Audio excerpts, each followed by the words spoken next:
Söz Эмил Токтогонов сизге. Рахмат. Адылбек Качкынбекович. Siz айтып атасыз, мурун деле бар деди. Анда азыр эмне киргизип атасыздар лицензияны? 1998 жылы мыйзам кабылганда ошол лицензия бар эле. 2009 жылы бул лицензирование токтотуп добровольный патент өткөн экен. Ошону менен бирге жол коопсуздук кызматына ошол добровольный патентти текшерүү мүмкүнчүлүгү берилген. 2018 жылы жол коопсуздук кызматынан ал добровольный патент текшерүү функциясы алынып койгон. Ошондон кийин бир эле налоговый орган калган текшерүү максатында. Эми милдеттүү түрдө кайра киргизип атасыздар. Ооба, милдеттүү түрдө болуп атат. Лицензиянын талаптары кандай? Лицензиянын талаптары боюнча бул тажрыйба айтып кеттим го жана тажрыйбасы ошондой эле унаанын техникалык абалы болот. Толугураак маалыматына уруксат болсо кечиресиздер. Бул аябай мындай социалдык маселе да. Эми бизде көп адамдар ушу такси менен окутулат. Биз комитетте убакыт кеңирип болот. Так маалымат жетиш керек да, ошон үчүн. Жарайт, мен мүмкүн болсо уруксат берсеңиз айтып коеюн. Бул эң биринчи Өзүң тааныштырып койсоңуз да бир жолу. Жакыпов Эмил, башчынын орун басары. Лицензияны алыш үчүн керектүү документтер: биринчи, инсандардын ырастоочу документ көчүрмөсү, транспорт каражатынын каттоо күбөлүгүнүн көчүрмөсү же транспорт каражаттарын башкаруу укугуна ишеним катын, мындай айтканда доверенность да, ишеним кат, техникалык кароодон өткөндүгү тууралуу күбөлүктүн көчүрмөсү. Бул милдеттүү түрдө техосмотрдон өтөт да. Төртүнчү, айдоочулук күбөлүктүн тажрыйбасы 3 жылдан ашык болуш керек да. Мен мүмкүн болсо айтып кетейин, бул бизде практикабызда 3 жыл мөөнөткө чейинки, мындай эле мисал катары айтсам, мына биздин бүгүнкү күндө студенттерибиз таксовать этип жүрөт, жаш өспүрүмдөр таксовать этип жүрөт.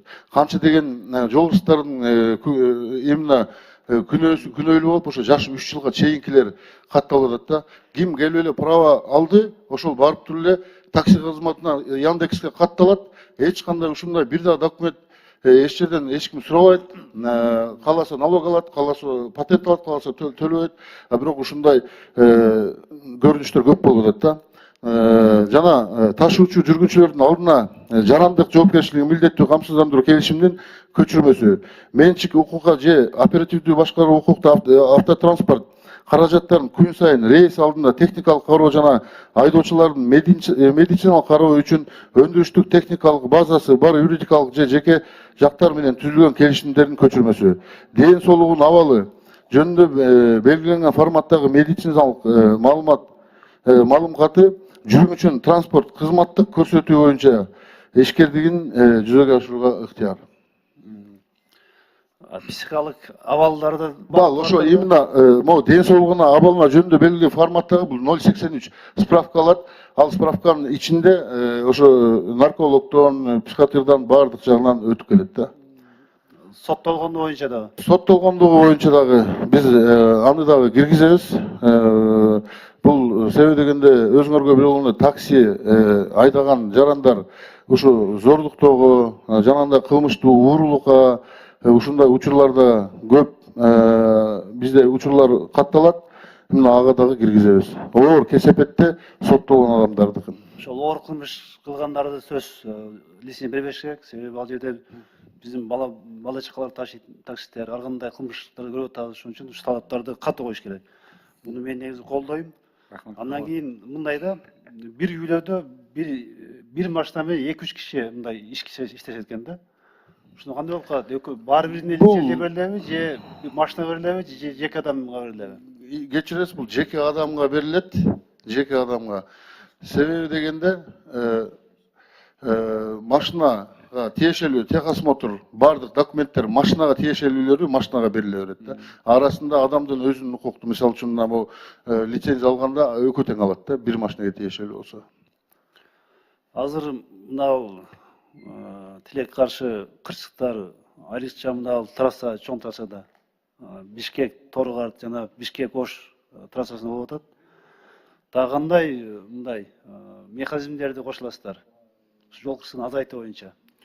Эмил Токтогонович, ал боюнча уруксат берсеңиз белгилеп кетсем, өзүңүзгө белгилүү болгондой коопсуз шаар жана компонент бизге толук өткөн, президенттин жарлыгы чыгып, буюрса жакын арада бул биринчи фаза, экинчи фазага курулган коопсуздук шартын баардыгын толук ишке кирет. Ал боюнча Улан Муканович белгилеп кеткен, аракет кылып жыл башынан баардык системалар иштегенге. Ошону менен бирге мына биздин кызматкерлер жаңы ыкмаларды колдонуп атат. Бул дрондорду колдонуу, мисалы үчүн чоң трассаларда ар кайсы жерге сотрудник койгонго алыбыз жетпейт, бирок дронду көтөргөндө алыскы жерлер көрүнүп, мисалы үчүн каршы тилкеге чыккандар, мындай одоно жол бузуулар болсо ошонун баары көрүнүп, ошолорду да колдонуп атабыз. Андан тышкары мына автоураган системасы да бизге аябай жардам берип атат. 22 система алынган, мына быйылкы жылы анын баары тең иштеп келатат. Ошону менен бирге дагы жол коопсуздук кызматкерлери тарабынан дагы жаңы ыкмалар колдонуп, буюрса алар дагы ишке ашат жакын арада. Мына келип таксисттер Оштон келип түнү менен гана чыгып кетет да. Ошондойлорду мындай фиксацияланган барбы силерде? Мындай приборлор. Азыр буюрса бул боюнча мына жол коопсуздук кызматы иштеп атат. Толук маалыматты азыр уруксат болсо биздин ушу лицензияны киргизгенибиздин бирден бир себеби ушул болуп атат да. Мына өзүңөргө белгилүү болгондой Бишкектен чыгып, Оштон чыгып Бишкекке келип, ушулар кайра келип алып ушу Яндекске таксовать этип, анан кайра түнү менен чыккан учурлар көп катталат. Мына ошонун кесепетинен уктап кеткендер, жана сонун за рулем деп коебуз, именно ошонун кесепетинен болот. Мунун баардыгы бизде именно 8 саат иштөө мөөнөтү албетте каралат. Вот мисалы үчүн Оштон чыгып аткандан межгород Бишкек Ош таксисинин обязательно путевой лист болот. Путевой листинде саат канчада кайсы шаардан, кайсы айылдан чыккандыгы баардыгы жазылып турат. Биз ошону менен текшерип турабыз. Канчада чыкканын. Ал аны ким толтурат путевой листти? Путевой лист баардык жерлерде ошо межгород таксовать эткендердин баардыгы өзүлөрүнүн фирмасы болот. Фирма жооптуу болот ошого. Туура эми бул биздики азыр эми аябай жол кысы көбөйүп кетти. Буну күчтүү талаптарга койбойн бул арылбайбыз да. Рахмат. Анан Жеңишбек Юнусович, бизге келбейт элеңиз келип калабыз. Кичине суроолор бар. Мына жакында эле билесиз 18 жашка чыккан бала бир зоорага кетип бир кырсык болду. Сиз кандай ойлойсуз? Ушул айдоочунун жашын кичине көбөйтсөк, 18 жаш эмес, 21-22 жаштан кылып, ошо оюңуз кандай? Эми жаш балдарга каны суюк болот экен. Чыгып эле айтат, немесин айтпай эле койгула, неме стаж болбойт. Ошон үчүн дагы оюңуз кандай? Кичине жогорулатсак. Ооба, негизинен өзүңүз билесиз, айдоочулук күбөлүгү азыркы мезгилде 16 жаштан берилет. Бирок биздин негизги максат айдоочулук күбөлүктүн жашын эмес, жарандардын укуктарына чектөө киргизүү эмес, болгону эле сабак үйрөтүү. Өз убагында бул автошколалар жүргүзүп атат, жүргүзүп аткан жумуштарды, берген билимдерини алар менен тыгыз иштеп көзөмөлгө алуу.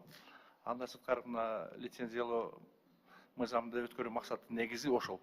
Айдоочуларды, анын ичинде жеңил айдоочуларды жарандан ташуу, бул такси деп атабыз. Ошол багытта мүмкүн ошончо көзөмөлдө тыкыр жүргүзүү. Ушул тармакта системаны бир көзөмөлгө алуу максатында.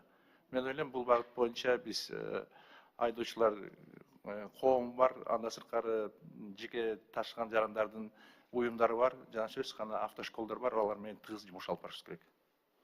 Жок, сиз таксиден айтып койдуңуз да, жалпы айтканда оюңуз кандай? 16 жаштан белет атаса, айдоочунун көбөлүгү. Эми 16 жаш биз болгонбуз, азыр эстетесизби 16 жаш кандай элеңиз, биз кандай элек? Ошолор машина айдап жүрөт да, кырсыкка калып атат. Башка өлкөлөрдө көрдүк. Башка өлкөдө 20 жаштан берет экен айдоочулук көбөлүгүн. Ушуну көбөйтсөк болобу? Мүмкүн ошону көп кырсыктын алдын алабыз.